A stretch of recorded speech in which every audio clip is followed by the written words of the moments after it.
मित्रांनो, फायनली बऱ्याच दिवसानंतर पीक विम्यासंदर्भात महत्त्वाची अपडेट आपल्याकडे आलेली आहे. त्या संदर्भात आपण या व्हिडिओच्या माध्यमातून होईल तेवढ्या जिल्ह्यांची माहिती कव्हर करण्याचा प्रयत्न करणार आहोत. मित्रांनो, सांगण्यात येत होतं की बीड जिल्हा वगैरे किंवा इतर जे जिल्हे आहेत त्यांचं जवळपास 15 सप्टेंबरपर्यंत स्टेटस चेंज होईल, परंतु तशी गोष्ट झालेली नाही. मित्रांनो, 15 सप्टेंबरपर्यंत स्टेटस वगैरे चेंज झाले नव्हते. फायनली मित्रांनो, आता स्टेटस वगैरे चेंज झालेली आहेत. बऱ्याच शेतकऱ्यांच्या रकमा देखील दाखवल्या आहेत आणि ज्या शेतकऱ्यांच्या रकमा दाखवल्या गेल्या होत्या त्या शेतकऱ्यांच्या खात्यात रकमा वितरित देखील झालेल्या आहेत. तर ते जिल्हे कोणकोणते आहेत आणि यानंतर तुमचे स्टेटसमधील जे रकमा आहेत त्या कधीपर्यंत वितरित होऊ शकतात किंवा तुमचं स्टेटस परत एकदा कधीपर्यंत चेंज होऊ शकतं, अशा अनेक प्रश्नांची उत्तरे आपण आजच्या व्हिडिओमध्ये क्लिअर करण्याचा प्रयत्न करणार आहोत. तत्पूर्वी जर चॅनलवर नवीन असाल तर चॅनलला सबस्क्राईब करा आणि समोरील जे बेल आयकॉन बटन आहे ते दाबायला विसरू नका. तर नमस्कार मित्रांनो, मी राज सुरेतर, स्वागत आहे कृषी यूट्यूब चॅनलमध्ये. मित्रांनो, एकंदरीत बघायचं झालं तर बऱ्याच दिवसापासून पीक विम्यासंदर्भात कुठलीही अपडेट आपल्याकडे आली नव्हती. त्या कारणास्तव आपण कुठलाही व्हिडिओ बनवला नव्हता.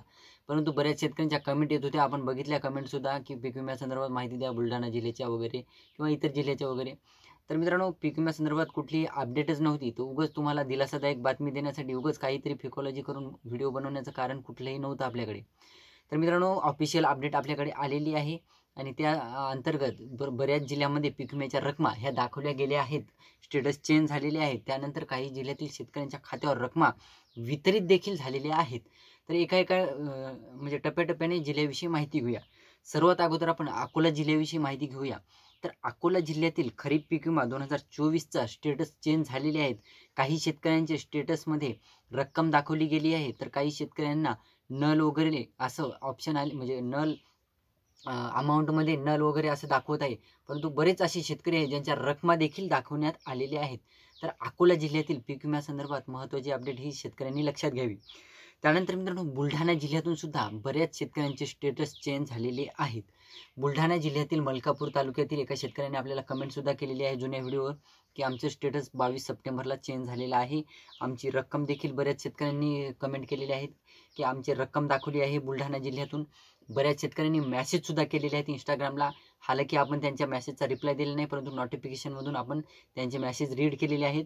तर त्या अंतर्गत बऱ्याच शेतकऱ्यांनी बुलढाणा जिल्ह्यातून सुद्धा आपल्याला अपडेट दिली आहे की त्यांच्या स्टेटसमध्ये रक्कम दाखवली गेली आहे.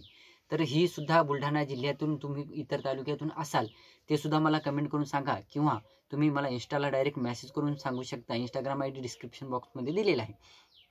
त्यानंतर मित्रांनो, हिंगोली जिल्ह्याविषयी आपल्याकडे कधी ना अपडेट येणारी किंवा आपल्याला कुठल्याही प्रकारची पीक विम्यासंदर्भात अपडेट नसलेली जिल्हा म्हणजे हिंगोली जिल्हा. कारण हिंगोली जिल्ह्यातील पीक विम्याचा जे निधी आहे तो निधीमध्ये घोळ असल्या कारणास्तव आपल्याकडे एकदाही हिंगोली जिल्ह्याविषयी अपडेट आली नव्हती की स्टेटस चेंज झाली किंवा स्टेटसमध्ये रक्कम दाखवली. परंतु मित्रांनो, फायनली हिंगोली जिल्ह्यातील बऱ्याच शेतकऱ्यांना पोस्ट हार्वेस्टच्या रकमा दाखवल्या गेल्या आहेत.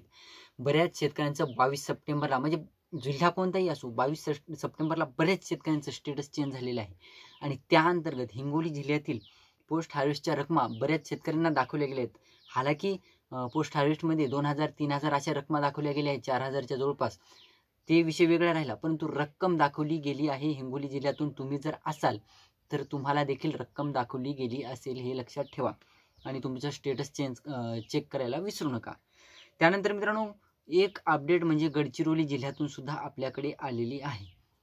गडचिरोली जिल्ह्यातील सुद्धा बऱ्याच शेतकऱ्यांचे पीक विम्याच्या संदर्भात महत्त्वाचे अपडेट म्हणजे गडचिरोली जिल्ह्यातील जे स्टेटस आहे ते धान पिकासाठी, जे गडचिरोली जिल्हा फेमस आहे, तर धान पिकासाठी बऱ्याच शेतकऱ्यांचे पीक विमेचे क्लेम हे मंजूर झालेले आहेत.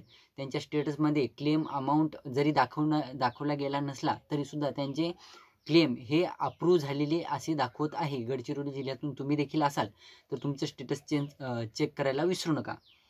त्यानंतर मित्रांनो, पुढचा जिल्हा म्हणजे अमरावती जिल्हा. अमरावती जिल्ह्यामधून सुद्धा बऱ्याच शेतकऱ्यांनी आपल्याला सांगितलेलं आहे की आमचे स्टेटस चेंज झालेले आहेत, आमच्या स्टेटसमध्ये रक्कम दाखवली गेली आहे. बऱ्याच शेतकऱ्यांची रक्कम दाखवली गेली नसली तरीसुद्धा त्यांच्या स्टेटसमध्ये जवळपास क्लेम हे नलमध्ये गेलेलं आहे. त्यानंतर मित्रांनो, पुढचा जिल्हा म्हणजे बीड जिल्हा. बीड जिल्ह्याविषयी बऱ्याच दिवसापासून आपण सांगत होतो की 15 सप्टेंबरच्या जवळपास हे स्टेटस चेंज होतील वगैरे वगैरे, परंतु 15 सप्टेंबरला स्टेटस चेंज झाले नाही. त्यानंतर 22 सप्टेंबरला बीड जिल्ह्यातील बऱ्याच शेतकऱ्यांचे स्टेटस हे चेंज झालेले आहेत. बऱ्याच शेतकऱ्यांना बीड जिल्ह्यातून जर तुम्ही असाल तर बऱ्याच शेतकऱ्यांना रक्कम दाखवली